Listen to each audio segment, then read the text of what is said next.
Thank you.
वैष्णव संगती सुख वाटे जीवा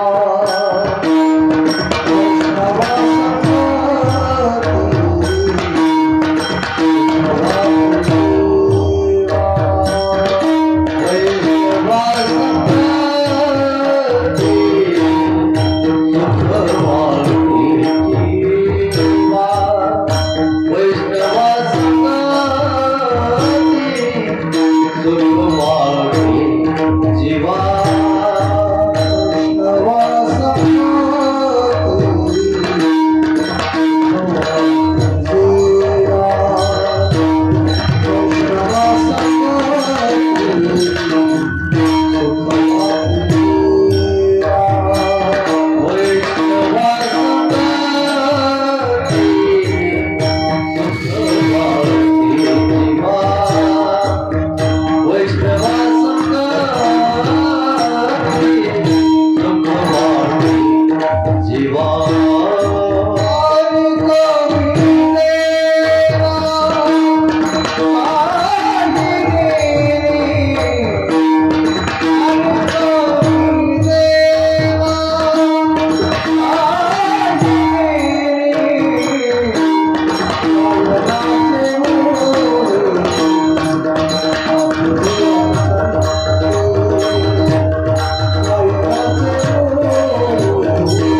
वाटे जीवा वैष्णवा संगती सुख वाटे जीवा कवी देवा गायिनी गायनाचे उडी आपुलिया छंदे गायनाचे उडी आपुलिया छंदे मनाचे आनंदे आवडीने लाज भय शंका दुराविला मान लाज भय शंका दुराविला मान नकळे साधन या परती गायनाचे उडी आपुलिया छंदे गायनाचे उडी आपुलिया छंदे मनाचे आनंदे आवडीने तुका म्हणी आता आपुल्या सायासी तुका म्हणी आता आपुल्या सायासी आम्हा जगदीशी सांभाळावी गायनाचे उडी आपुल्या छंदे गायनाचे उडी आपुल्या छंदे मनाचे आनंदे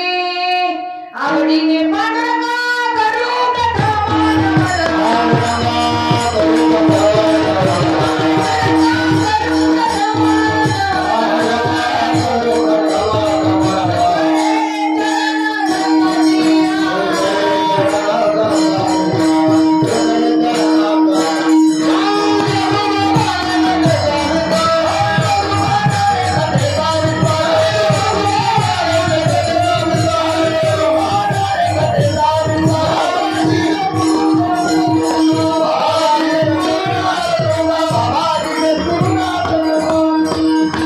पांडुरंगा करू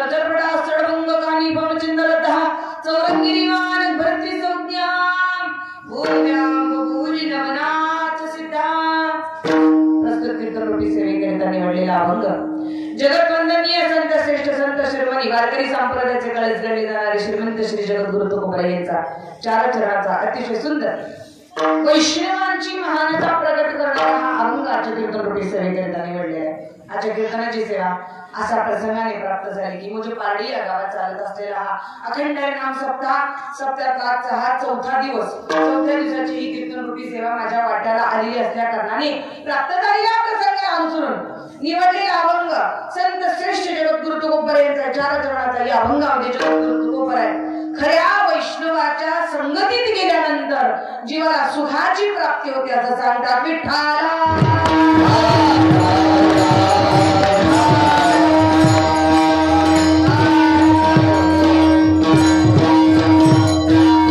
Oh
वैष्णव म्हणतात आम्ही श्रेष्ठ आहे, शैव म्हणतात आम्ही श्रेष्ठ आहे, आणि शाक्त पंथाचे म्हणतात जे शक्तीचे उपासक आहेत ते म्हणतात आम्ही श्रेष्ठ आहे. गंमत असे कोण श्रेष्ठ आहे या जगामध्ये हा मोठा प्रश्न आहे.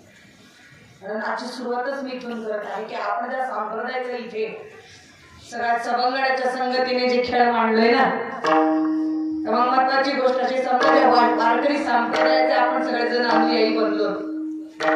जो वारकरी संप्रदाय आम्हाला आवडतो, जी कीर्तनकार आवडतात, तुकोबारे ज्ञानोबा आवडतात, पांडुरंग परमात्मा आपल्याला आवडतो, तर तो श्रेष्ठ आहे का कनिष्ठ आहे?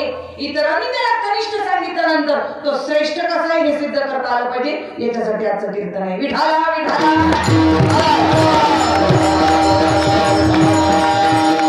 पृथ्वी तलावरती अनेक वेळा भांडण झाली. शैवपंथी लोक म्हणतात आम्ही श्रेष्ठ आहे, आमचा देव श्रेष्ठ आहे. वैष्णवपंथी म्हणतात आम्ही श्रेष्ठ, आमचा देव श्रेष्ठ आहे. ज्याला जो देव आवडतो त्या देवाची तो भक्ती करतो. नुसती भक्ती करत नाही तर त्या देवाचं, जर तुम्ही नांदेड परिसरात गेलेत ना तर दत्तात्रयाशिवाय दुसऱ्या कोणाला मानतच नाही. हे आनंद संप्रदायाचे लोक झाले. अनेक संप्रदाय पृथ्वी तलावरती निर्माण झाले. परमात्मा ज्याच्या इच्छेनुसार ज्याला जसा देव आवडेल त्याप्रमाणे परमात्मा प्रगट झालेले आहे. अनंत अवतार भगवंतांनी धारण केलेले आहेत. ती काही वेगळ्याच स्वरूपाने सांगायची आवश्यकता नाही. भागवत महापुराण गेले कित्येक वर्षापासून आपल्या गावात चालते. तर भगवंताचे अनेक अवतार झाले. परमात्मा ज्याच्या भक्ताला जसा तसा जशी कल्पना केली परमात्मा तसा तसा भांडण लागले लोकांमध्ये. कोण म्हणते अंबाबाई मोठी आहे, कोण म्हणते राम मोठा आहे, कोण म्हणते कृष्ण मोठा आहे, कोण म्हणते पांडुरंग मोठा आहे, कोण म्हणते नाही महादेव मोठा आहे. प्रत्येक जण भांडण घेते आणि यांचं भांडण मिटवण्यासाठी कुणीच पुढे येत नाहीये. महाराज प्रत्येक जातीला, प्रत्येक धर्माला, प्रत्येक संप्रदायाला वाटते आम्ही श्रेष्ठ, आम्ही मोठे, आमचं अमुक अमुक आहे, आमचं तर मुक्तमुक आहे. असं अनादी काळापासून चालत आलेले आहे. चार माणसं एकत्र आले, चार संप्रदायाच्या एकमेकांना भांडून घेऊ लागले. भांडून घेत असताना म्हणजे कोणता देव मोठा या जगामध्ये? का महादेव मोठा, का कृष्ण मोठा, का कोण मोठं? नेमकं नाही एवढे सगळे देव आहेत ना, का दत्तात्रय मोठे, तर राम मोठे, कोण मोठे नेमकं? सगळ्यात श्रेष्ठ देवता कोणती ज्याची आम्ही उपासना करावी? एक तो परमात्मा ज्याला आम्ही मानावं असा देवच कोणता म्हणून प्रश्न पडला. प्रश्न पडल्यानंतर लोक भांडून घेऊ लागले आणि त्या सगळ्यांमध्ये एक व्यक्ती शहाणी होती. ती म्हणाली बघा आपल्याला काही ग्रंथाचं ज्ञान नाही, त्याच्यामुळे आपण एक काम करूया. त्या शहाण्या माणसाला जाऊन विचारत म्हणे या जगात सर्वश्रेष्ठ देव कोणता? या जगात सर्वश्रेष्ठ देव कोणता? आपण त्याला जो विचारलेत म्हणून विचार केला. कोण शहाण्या माणसाला विचारलं शहाणा कोण? म्हणजे शहाणे आता सध्या पृथ्वीतलावर भृगु ऋषी आहेत. म्हणजे भृगु ऋषी, चला म्हणले भृगु ऋषीकडे. आता भृगु ऋषीकडे गेले सगळे जणांनी विचारले, म्हणले महाराज या जगात सर्वश्रेष्ठ देव कोणता? या जगात सर्वश्रेष्ठ देव कोणता म्हणल्यानंतर ते काय म्हणले, जर महादेवाला मोठं म्हणावं तर ब्रह्माला राग, ब्रह्माला मोठं म्हणावं तर विष्णूला राग, विष्णूला मोठं म्हणावं तर आणखी त्याच्या अवतारांना राग. त्याच्यामुळे आपण एक काम करूयात ना म्हणजे सगळेजण मिळून, काय आपण इलेक्शन ठेवूयात. म्हणजे सगळ्या देवांच्या मध्ये इलेक्शन ठेवायचे. ज्याला जास्त वोट पडले तो देव सगळ्यात मोठा. मी टेन्शनच करता म्हणजे कोणाला रागही येणार नाही आणि आपल्याला सुधरून म्हणजे नेमकं कोणाची भक्ती करायची. लोकांना आयडिया पडली बरोबर आहे म्हणजे खरं. आपण देवामध्ये काय करूयात इलेक्शन लढवायत म्हणजे हरकत नाही म्हणले. सगळ्या देवांना डांगोरा पिटला काही लोक ऐका हो, 33 कोटी देवता हिंदू धर्मातले ज्यांना श्रेष्ठ पद पाहिजे त्या सगळ्यांना भृगु ऋषीच्या आश्रमात यावं. फॉर्म बरोबर तिकीट घेऊन पुढचं काम काय प्रचाराला लागावं म्हणल्यानंतर सगळ्या देवाच्या भृगु ऋषी आश्रमाला येत आहे. आम्हाला तिकीट द्या की, आम्हाला तिकीट द्या की, आम्हाला तिकीट द्या की असं वेळेला महागे लागले. भृगु ऋषी म्हणजे सगळ्याला काही तिकीट मिळणार नाही. माझ्याकडे 7 पक्ष आहेत, 7 पक्षाचे 7 तिकीट आहेत. मी 7 जणांना ते वाटून टाकले. कोणाकोणाला दिले? पहिलं दिलं इंद्राला, दुसरं दिलं चंद्राला, तिसरं दिलं सूर्याला, 5वं दिलं गणपतीला, महादेव, ब्रह्मदेव आणि विष्णुदेव असे 7 देव झाले. आता 7 देवांना 7 तिकीट दिली, तिकीट मिळाली, पक्ष जाहीर झाला. आता पुढचं काम काय? प्रचार. आले बाबाचे सगळे जण गावात प्रचाराला. सगळ्यात आधी गणपती बाप्पा आले. पुरो मी 11 दिवसासाठी येतो तर तुमची किती मजा बरं. विचार करा, मला कायमचं जर निवडून दिला तर तुमची किती मजा मिळेल. सगळं बघा, मला वोट टाका, मला निवडून द्या, किती प्या मग नो टेन्शन. का गणपती बसलाय फ्री मध्ये खेळायला मिळते. विठाला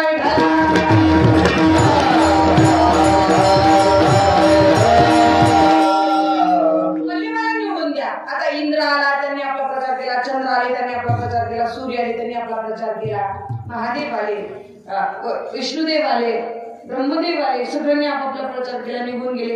इलेक्शनचा दिवस आला, ज्या दिवशी वोटिंग होती, ज्या दिवशी मतदान होतं, तो दिवस आला. कोणाला मत घालावं तेच कळना. का कळना? कारण ह्याही पक्षाचं खाली त्याही पक्षाची नोट आली, कुणाला वोट घालावं तेच कळना. मला भ्रमित होतो माणूस. त्याचे 2 याचे 4 त्याचे 5 घेतलेले असतात. मग आता मला आपल्याला काही कळत नाही, संभ्रमात आहेत म्हणजे आम्ही कुणाला वोट द्या. एक काम करा, गुरुकृषीला विचारूया. शहाण्या माणसाने ज्याला सांगितलं तिकडे सगळं आपण वोट टाकत. गुरुकृषीकडे गेले म्हणजे कोणाला वोट द्यावं सांगा, कोणा देवाला निवडून द्यावं सांगा. गुरुकृषी म्हणजे आपण एक काम करूयात. काय हे सगळ्यांचं चरित्र काढूयात म्हणजे देवांचं, हे काय काय करून इथपर्यंत आले आपण बघूयात म्हणजे बघूयात काळ म्हणजे सगळ्या चंद्राचा इतिहास काढला. कोण आहे हा? अनुसूयेचा पुत्र आहे. हा चंद्र चांगला आहे, सृष्टीमध्ये याचं काम चांगलंय मिळेल. काय काम चांगलंय? हे सगळ्या वनस्पतींना हा अमृत पुरवठा करतो, अमृताचं सिंचन करतो. याच्या अमृत सिंचनाने वनस्पती पिकतात, धान्य पिकतं आणि सगळ्या लोकांचं भरण पोषण भरतं चंद्रामुळं. म्हणून चंद्र चांगला आहे. सगळ्या सृष्टीमध्ये अमृताचा वर्षाव करणारा असल्या कारणाने सृष्टीमध्ये चांगला आहे, चंद्र चांगला आहे. याला निवडून द्यायला काय हरकत नाही. सगळ्या जगभरामध्ये चंद्राचेच मंदिर होते, चंद्र सर्वश्रेष्ठ देवता ठरेल म्हणल्यानंतर भृगुऋषीला सगळं चांगलं आहे. पण हे काय म्हणजे काय, ह्या गुरुच्या घरी गेला होता ना तेव्हा आपल्या गुरुच्या पत्नीला चांगल्या नजरेनं पाहिला नाही, वाईट नजरेनं पाहिले. याच्या चरित्रामध्ये डाग आहे. त्यामुळं याला श्रेष्ठ पद देता येत नाही. जो आपल्या गुरुच्या पत्नीला चांगल्या नजरेनं पाहत नाही, तो समाजाकडे काय चांगल्या नजरेनं पाहणार?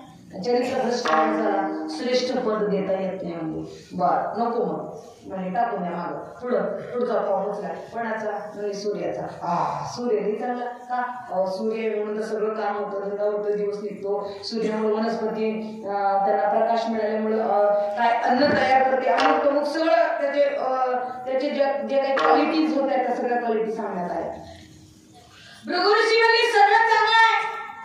पण एक आहे काय, ही उन्हाळ्याच्या दिवसात एवढं तापते, दिवसाच्या 12 माणसाची लाही करते. याला जर मोठा देव करून बशील समजा सगळ्यात मोठ्या उभ्यानं माणसं चाळील म्हणली का उभ्या म्हणजे लई राग असलेल्या माणसालाही मोठ्या पदावर बसवता येत. ते कधी काय पालतवताना करून ठेवी. सध्याला अवघड कधी काय होईल ते सांगता येत नाही मला. राग जास्त असलेल्या माणसाचा अवघड असते म्हणजे. मग पुढं टाकून इंद्राला वोट देऊयात. इंद्राला लोक भृगुऋषी म्हणे सगळं चांगलं आहे, हा इंद्र चांगला आहे. पण काय ना, कश्यपाचा आदितीचा हा पुत्र, ह्याचा एक प्रॉब्लेम आहे. काय, याच्या समोर 24 तास अप्सरा नाचत असतात आणि सोमरसाचा प्याला याच्या हातात असतो. याला जर श्रेष्ठ देव केलं आणि याच्या जर मंदिर बांधली, त्या इंद्राच्या सगळ्या पृथ्वीनं जर मंदिर बांधली तर लोक माळा काढू काढू प्यायला शिकतील. आवड होईल. देवालाच नैवेद्य ते लागते तर भक्तांना काय खावं काय खावं म्हणजे ह्याला हे द्यावं लागते म्हणून लोक माळा 4-2 जे आहेत वारकरी निघतील ते सुद्धा काढतील आणि प्यायला चालू करतील. म्हणून यालाही श्रेष्ठ पद देतात. म्हणजे गणपती बाप्पाला करायला काय हरकत आहे? वा सगळ्या म्हणजे गणपती बाप्पाला करूया, तो सुख करता दुःख हरता असा तो परमात्मा. त्याला श्रेष्ठ पद देऊया, त्याला वोट घालूयात. वोट घालूयात म्हणल्यानंतर भृगुऋषी म्हणजे सगळं चांगलं आहे, सुख करताय दुःख हरताय सगळं आहे. पण या देवाचं एक काय असं आहे उणीव. काय उणीव आहे?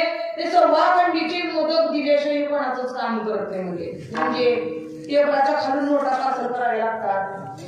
लाच खाऊ घातल्याशिवाय, भ्रष्टाचार केल्याशिवाय काम होत नाही, फाईली सरकत नाही, सिग्नेचर होत नाही आणि आपलं बिल काही पास होत नाही. त्याच्यामुळे या देवाला जर श्रेष्ठ पद दिलं, गोरगरिबांनी सव्वाखंडीचे मोदक कुठून दाखवावे? हा काय गोरगरिबाचा देव नाही म्हणजे. हा हे पण बरोबर. महादेव म्हणजे ते तपश्चर्येत बसले. ब्रह्मदेव म्हणजे त्यांच्या चरित्रात खोट आहे. म्हणजे विष्णुदेवाला मी भेटून येतो म्हणून भृगुऋषी वैकुंठात गेले. बघून येतो म्हणजे त्या देवा, आता एकच देव राहिलाय त्या देवाला बघून येतो. वैकुंठात गेले. जसे वैकुंठात गेले तसं देव शेषनागाच्या शैलीवर झोपले होते. लक्ष्मी ऐसे पाय दाबत होत्या. आता घरी ऋषीमुनी आले, महात्मे आले, उठून या म्हणाव का? देव झोपीच गेला. ही कसला देव आहे म्हणून छातीत झाडून लात घातली भृगुऋषी. छातीत लात घातल्याबरोबर सिंहासन हल्लं. लक्ष्मीच्या डोक्यावरचं मुकुट खाली पडलं. लक्ष्मी चिडली. प्रत्यक्ष मी असताना माझ्या स्वामीच्या छातीत लात घातली. आजपासून माझा श्राप आहे तुला, तुझ्या घरात मी कधीच नांदणार नाही. कोण म्हणून आपल्याला सप्ती तरी जायला आपल्या काही घरात उतू गेले का ते घरात सप्तीस तरी जावं आपल्याला काय करते लक्ष्मीने श्राप दिली तुम्हाला काय वाटतं वारकरी कोणाचा श्राप दिली ती कशी वापरते ते वारकरी आहे ती काय म्हणले ते उठून म्हणजे लक्ष्मीचे विषांत कसं म्हणले तुम्ही काय मला श्राप देता आम्हीच तुम्हाला श्राप देतोय सोने रुपये आम्हा अमृतिके समान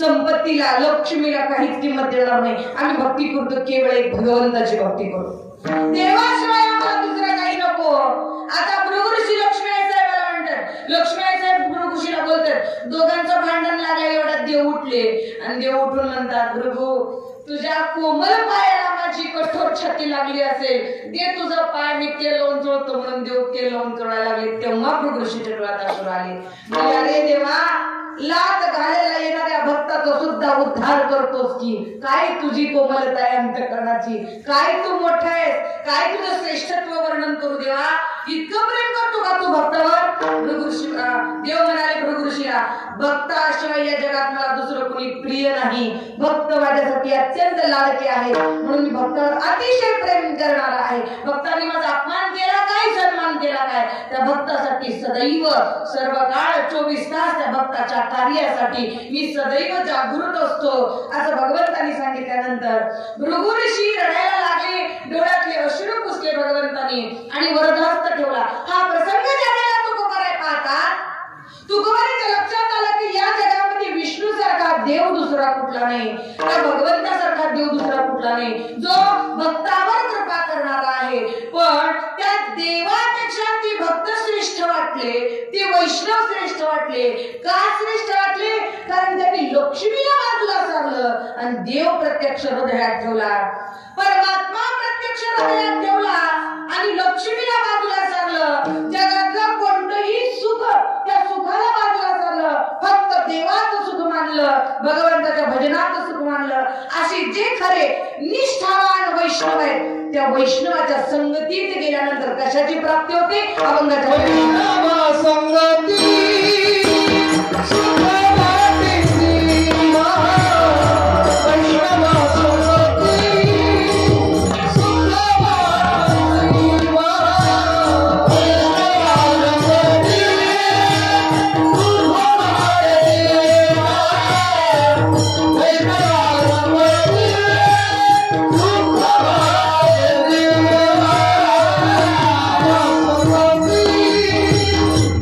Oh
काही नेणे. तुकोबाराय म्हणतात जे खरे वैष्णव आहेत, ज्यांनी लक्ष्मीला बाजू सारलं आणि देव हृदयात धरला, अशा खऱ्या वैष्णवाच्या संगतीत गेल्यानंतर जीवाला कशाची प्राप्ती होते? सुखाची प्राप्ती होते. वैष्णवा संगती सुख वाटे जीवा आणि कमी देवा काही नेणे. वैष्णवाच्या संगतीत गेल्यानंतर जीवाला सुखाची प्राप्ती होते. आता महत्वाची गोष्ट बघा, या जगात कुणी असा माणूस असेल का त्या माणसाला सुख नकोय? असं कुणी असेल? कुणीच माणूस नाही. प्रत्येकाला सुखाची अपेक्षा आहे. मग सुख जर हवंय तर ते सुख मिळतं कुठे याचा कुणी शोध घेतलाय का? याचा जर शोध घेतला तर ते सुख दोनच ठिकाणी मिळतं. कुठं? एक सांगितलं, आपुला तो एक देव करून घ्यावा, तिने विना जीवा सुख नोहे. देव आपला करा तर सुख आहे, नाही तर मग संत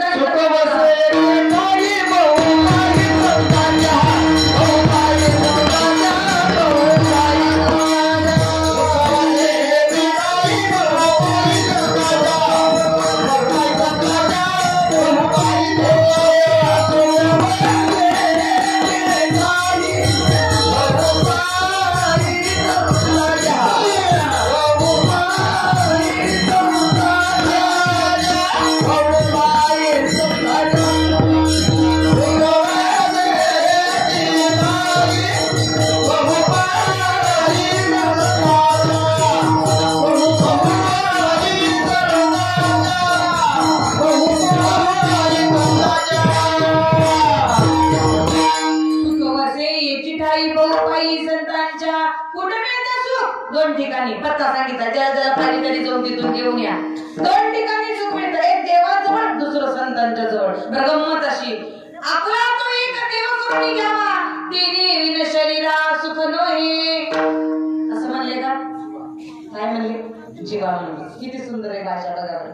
तुकोबाराय भाषा जीवाची करतात. आणखी म्हणतात काय? वैष्णवा संगती सुख वाटे जीवा. काय? जीवाला का शरीराला?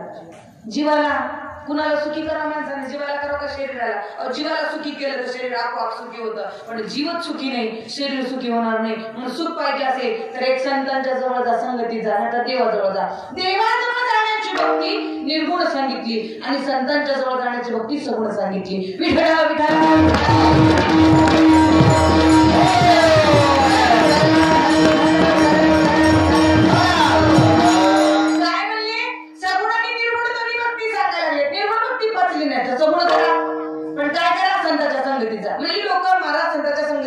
काय होतं? संगतीचा परिणाम काय असतो बघा. संगत संतन की करले जन्म का सार्थक कछु करले. संतन की संग लागली तेरी अच्छी बनेगी, अच्छी बनेगी तेरी बिगड़ी बनेगी. काय? संतांच्या संगतीचा परिणाम सांगते, ऐका. कसा संगतीचा परिणाम कसा असतो बघा. संगत्या तीन प्रकारच्या असतात, एक कुसंगती, एक विसंगती आणि एक सत्संगती. आता कुसंगती, विसंगती आणि सत्संगती तिन्ही संगत्या सांगते, ऐका. आता कुसंगती, ढेकणाच्या संगे हिला बंगला, कुसंगी नाळला, दारू पिणाऱ्यासोबत 8च दिवस बसायचं, 9व्या दिवशी आपल्याला भीती वाटते. समानच आहे तशी तुझी.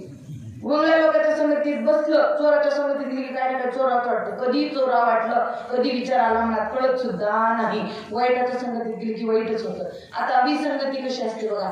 विसंगती एकाच एकाला कळलं है का नाही, कोण काय बोलायला की कोण काय नाही. एक अमेरिकेची बाई पंढरपूरला आली आणि तिने ती कॅमेऱ्यामध्ये सगळं पंढरपूरची सीन तिने सगळं कॅमेरा लावून घेऊन आली शूटिंग मारायचं. एक बाई डोक्यावर वृंदावन घेऊन तिने ती तुकारामच्या गजरात तिने ते पावलं खेळायची.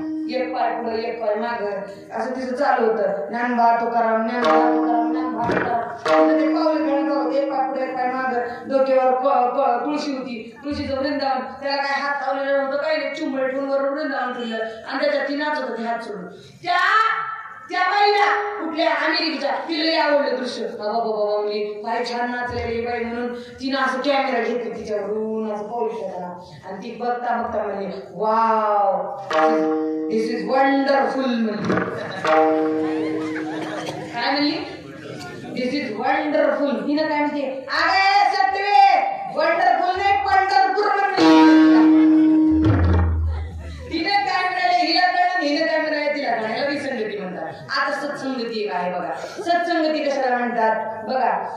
संतांच्या संगतीचा परिणाम कसा असतो? कबीरदासांनी का दोहा सांगितलं. सांगितलं सज्जन को सज्जन मिले तो हो जाए ज्ञान की बात, सज्जन को सज्जन मिले तो हो जाए ज्ञान की बात, गधे को गधा मिले तो पाठ आहे मी तुम्हाला मला पाठ नाही गधे को गधा मिले तो खावे दो दोला. गाडाला गाडो भेटलं की काय होतं तुमच्याकडे सगळ्यात पहिले गाडो कशाला म्हणतात ती आधी मला कळू द्या. तुम्हाला गाडो माहित आहे का? पाहिलाय का गाडो? पाहिलं नाही? थांबा जाऊन शोध राहते गावात. गाडो पाहिलाय ना? गाडो पाहिलाय ना? आपल्या गावात आहे का? नाही. काही गावात पाहिले. किती पाय असतात गाडाला? अरे काय काय 2 पायाचे असतात. मी त्यांचं बोलत होते. विठाला विठाला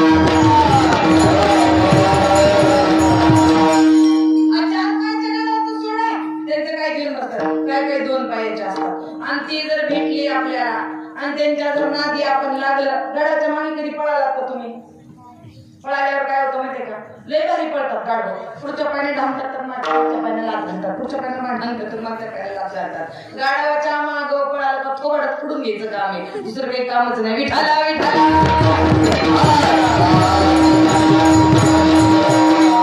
अरे सज्जन को सज्जन मिले तो हो जाए ज्ञान की बात. सज्जनाला सज्जन भेटत ज्ञानाची चर्चा चालते. ब्रह्मज्ञानात येते असे घरोघरी धन्य नर नारी चतुर्भुज. ब्रह्मज्ञानाची चर्चा तिथं चालते कुठं सज्जनाच्या जवळ. पण गाढवाला गाढव भेटला की लाथाचा सुकाळ आणि गाढवाचा गोंधळ, दुसरं काही नाही. म्हणून कोणाची संगती करायची?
संगती करावी सदा सज्जनाची, सदा सज्जन माणसाची संगती करावी. म्हणजे पॉझिटिव्ह एनर्जी आपल्यामध्ये येत असते, चांगले विचार मनुष्य करतो.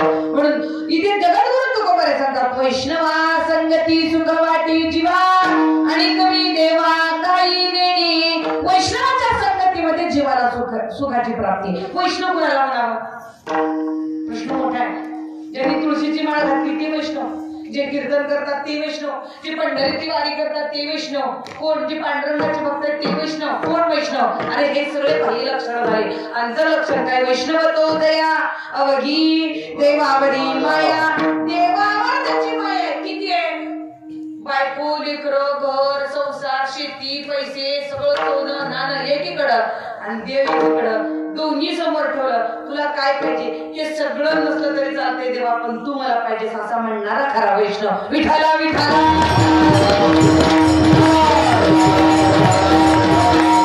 म्हणून जगद्गुरु तुकोबाने सांगितले असा वैष्णव त्याच्या संगतीत गेलं की जीवाला सुखाची प्राप्ती होते. लोक म्हणले महाराज थोडा संशय आहे हो. कशाचा संशय? जरा एक शंका निर्माण झाली मला. विचारावं का? विचारून म्हणले तुम्ही म्हणताय वैष्णवाच्या संगतीत संगतीत गेल्यावर सुखाची प्राप्ती होते, बाकी इतरांच्या संगतीत गेल्यावर सुखाची प्राप्ती होत नाही. वैष्णवाच्याच संगतीत गेल्यावर सुखाची प्राप्ती होते असं जर तुम्हाला म्हणायचं असेल तर आम्हाला सिद्ध करून दाखवा की वैष्णव नेमकं असं काय करतात. कारण एखाद्या माणसाचं डोकं दुखत असलं, पाय दुखत असलं, पोट दुखत असलं, काही त्याला त्रास होत असला तर तो कुठं जातो? अगोदर दवाखान्यात जातो, बरोबर. दवाखान्यात गेले की तिथं कोण असतं? दवाखान्यात डॉक्टर असतो. डॉक्टरांना तो सांगतो, डॉक्टर साहेब मला असा असा त्रास आहे, मला तपासा. मी डॉक्टर त्याला तपासतो. तपासल्यावर डॉक्टर काय करतो? इंजेक्शन देतो, गोळ्या देतो, औषधी देतो आणि मग घरी आल्यानंतर आपण ते गोळ्या खातो, औषध खातो आणि आपलं दुखणं बरं होतं.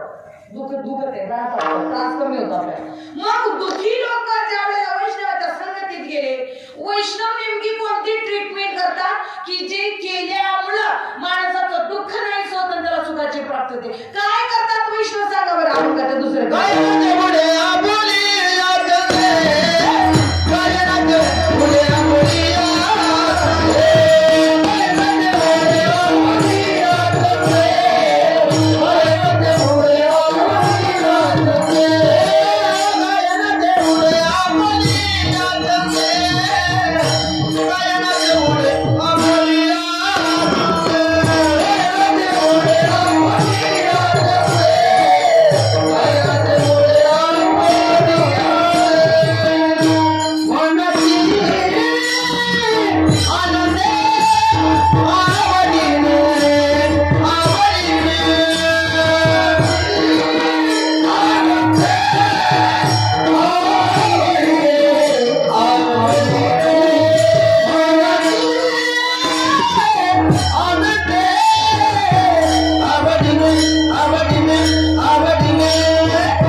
कार्य काय आहे सांग देव अर्जुनाने प्रश्न केला. कारण या जगामध्ये दैवी प्रकृतीचे संत महात्मे जिथं जन्माला येतात, अवताराला येतात, तिथेच परमात्मा क्षेत्र संन्यास घेऊन राहतो. तरी दयाचे चोखटे मानसी मी होऊन असे क्षेत्र संन्यासी, दया आणि दैल्या ते उपाशी वैराग्य पार्थ दैवी प्रकृती आश्रिता भजन त्यानन्य मनसोज्ञात्वा भूतादिमव्ययम्. भगवंताने सांगितलं अर्जुना, दैवी प्रकृतीचे संत महात्मे जन्माला आले की मला वैकुंठात शोधू नकोस, तो मी वैकुंठी नसे, वेळ एक बालो बिंबी न दिसे, वरी योगियांची मानसे उमर डोली जाय, मी दयापाशी पडणवा मी हरपला दिवसावा, जेत नाम घोष परवा करीती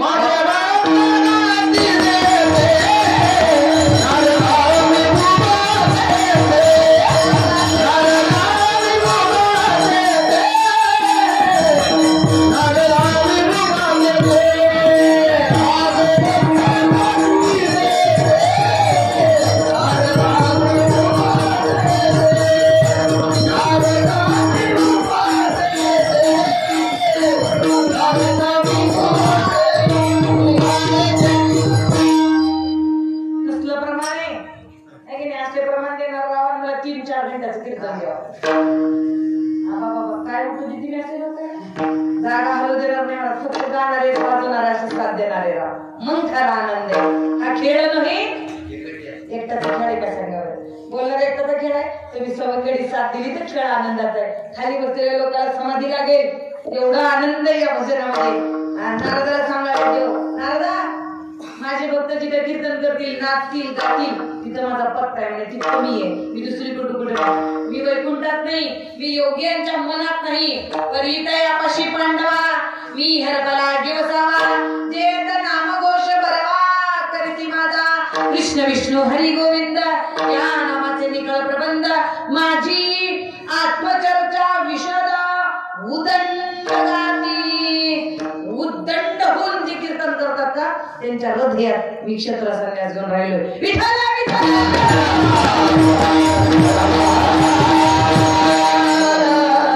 कसलं वाजवावं लागते, उद्दंड होऊन वाजवावं लागते.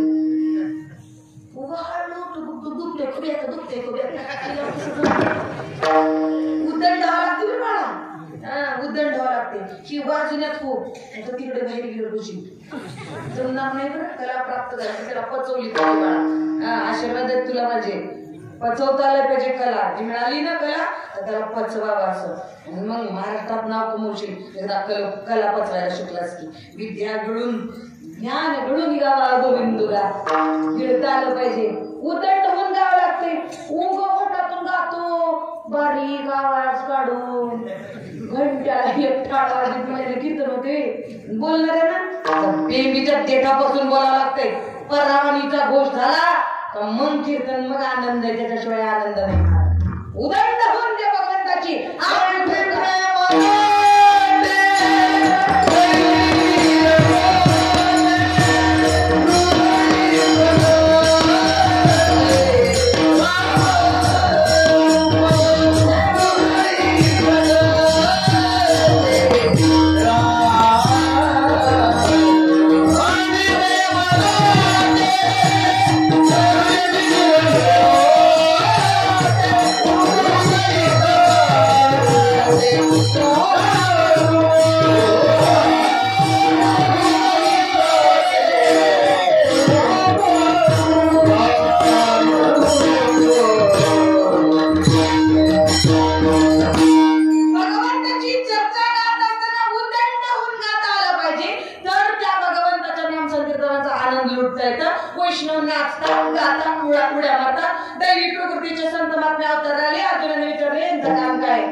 नाशिले व्यवसाय प्रायश्चिताचे.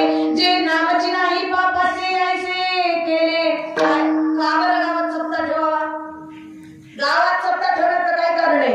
त्याचं कारण असेल जे नामाची नाही पापाचे ऐसे केले. सगळ्यांच्या बुद्ध्या धुवून जाव्यात. 1 वर्षापर्यंत कुणी कुणाचा द्वेष करू नये. कुणी कुणाविषयी मत्सराची भावना अंतःकरणात बाळगू नये. सगळ्यांची डोकी धुवायचं काम सप्त्यात होत असतं. सगळ्यांचे मेंदू फ्रेश होतात. सगळ्याला पॉझिटिव्ह थिंकिंग यावी म्हणून सप्ताह करायचा.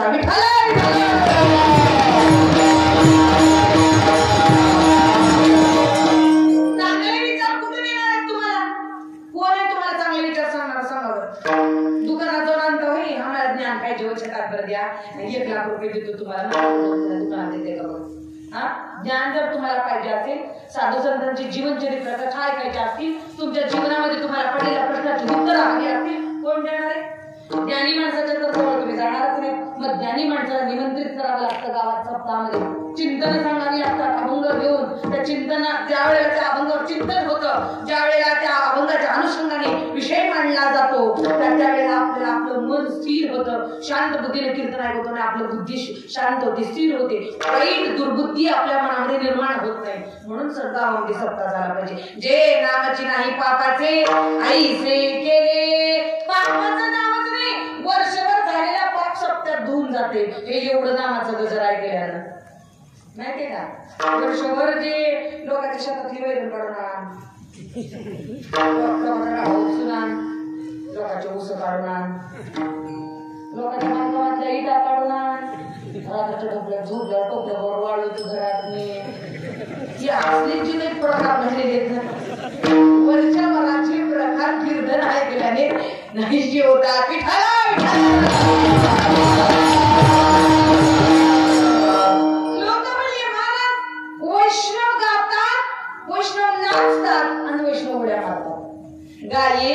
नाचे उडे आपल्या छंदे मनाचे आनंदे आवडीने वैष्णव गातात हे गायला वैष्णव नाचतात वैष्णव उड्या मारतात हे जे वैष्णव गातात नाचतात उड्या मारतात यांच्या गाण्यानं यांच्या नाचण्यानं यांच्या उड्या मारण्यानं जर समोरच्या लोकांना सुख होत असेल तर महाराज आमचा एक प्रश्न आहे आमचा एक संशय तेवढा दूर कर म्हणजे विचारा की काय संशय काय दूर करतो म्हणजे जर समजा की वारकरी नाचल्यानं जर दुःख दूर होत असेल तर पिलेले माणसं काय कमी नाचतात